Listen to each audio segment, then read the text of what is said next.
Hey guys, it's Jay and welcome to another episode of Foodie Friday. We are dipping into dessert land today because you know we always get a craving for something sweet.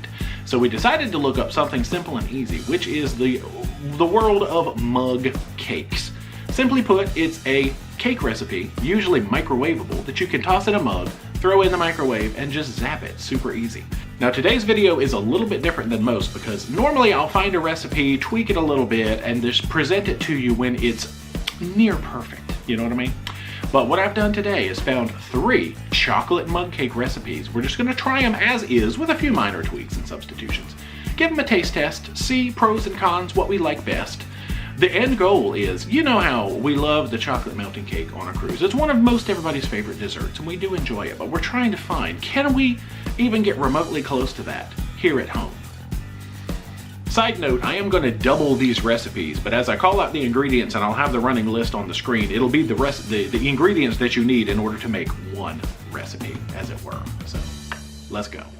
Recipe number 1 is the most traditional. It does have the most ingredients, and one thing that I wasn't quite prepared for is it does require reduced fat butter or coconut oil. So we happen to have some coconut oil in the house, and that's what I'm going to be using as my sort of substitution on this one. So let's check out number 1.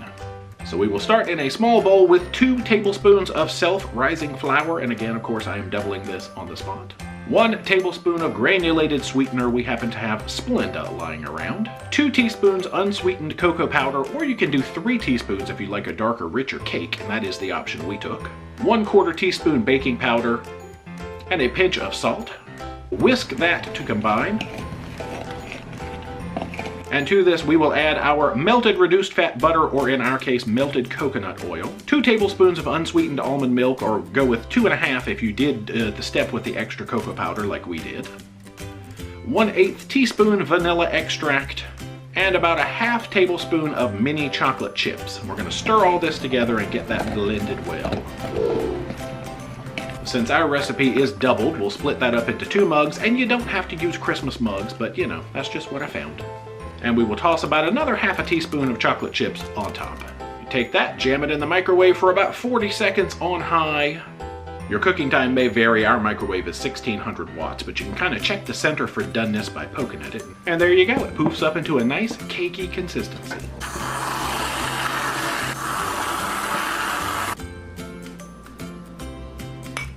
Now we will be tasting these and talking about these later, so stick around for that part. But let's go ahead and get into recipe number 2. Now this is actually the one with the least ingredients, and it was the most intriguing to me because the main component is bananas. You basically need bananas, an egg, and not a whole lot else. So let's jump into this one.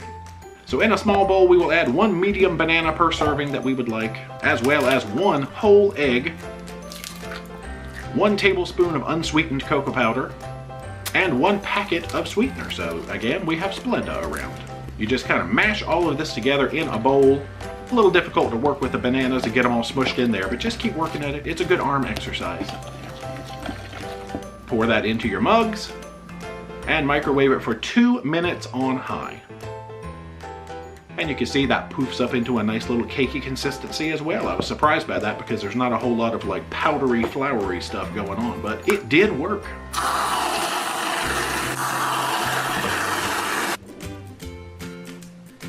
And our last recipe does involve powdered peanut butter. A lot of people use PB2 brand. This is just a different brand. What is this? Peanut Butter and Company, but you can usually find this at your local grocery store. So let's get into this one.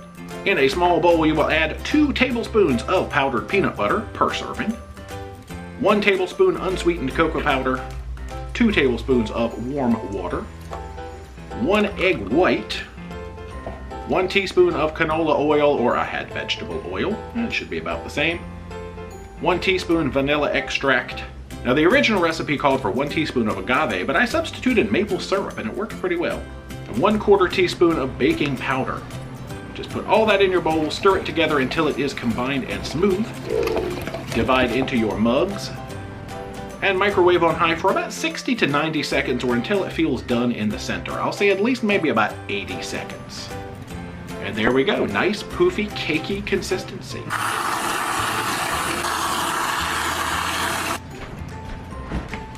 In my brain, this was kind of the equivalent of like, you know, having peanut butter with your chocolate melting cake on a cruise. Now, spoiler alert, these aren't gonna turn out like your delicious full-fat chocolate melting cake, but you know, we can pretend at least, right? So hello again. Hi. We are not in the kitchen anymore.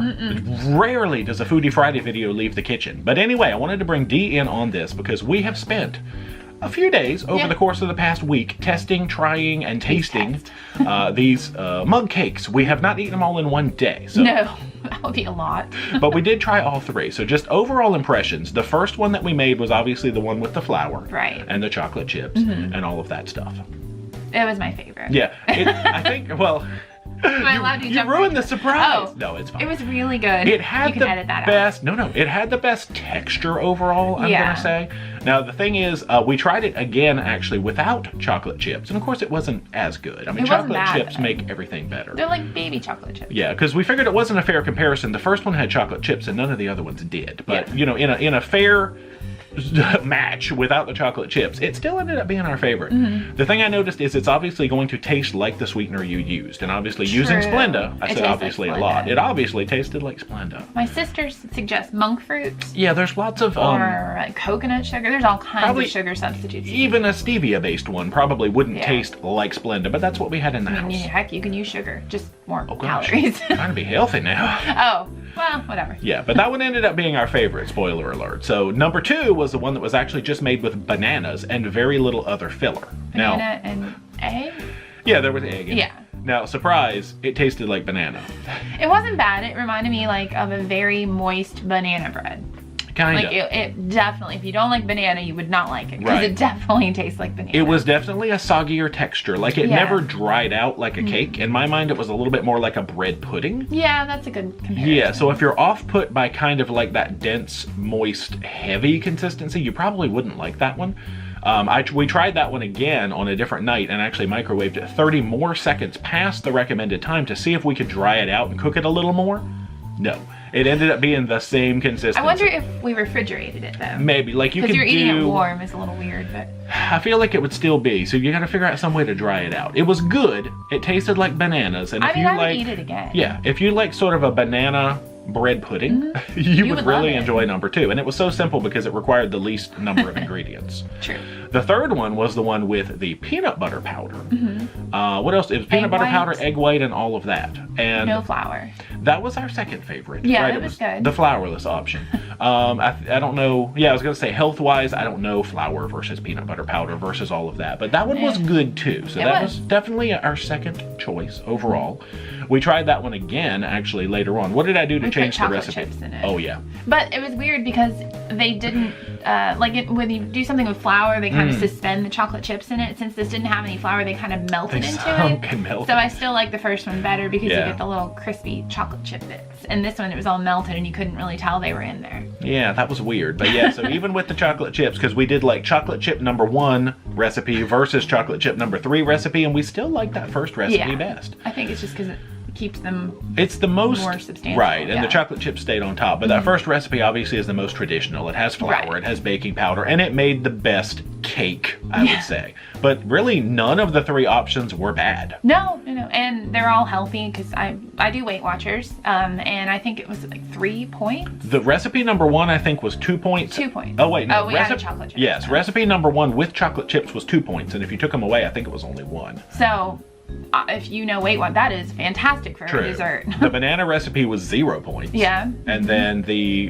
peanut butter one was 3 points. Oh, that was right. That was the worst one for you. Yeah, I'd still eat the first one and be healthier. Yeah. The 2 points with chocolate chips versus the 0 point banana. We're still on team recipe 1. That's fun. It was fun to experiment. I know. We like cake. Try them all out. Cake. Well, it's good to have an option that if you just want like a taste of cake and not have to go buy a whole one or make one, you can just make a little bitty one. Make it in a mug. Easy. Jay made them quickly. I did. Anyway, but that is it, I guess, for this Foodie Friday video. So hopefully you did enjoy. If you haven't already, become a Paromaniac. Oh, subscribe to the channel. Become a Paromaniac today, because I forgot the outro. We've messed it up by taking it out of the kitchen. Socialize all our media: Facebook, Instagram, and Twitter. Yep. And until next time, rock on.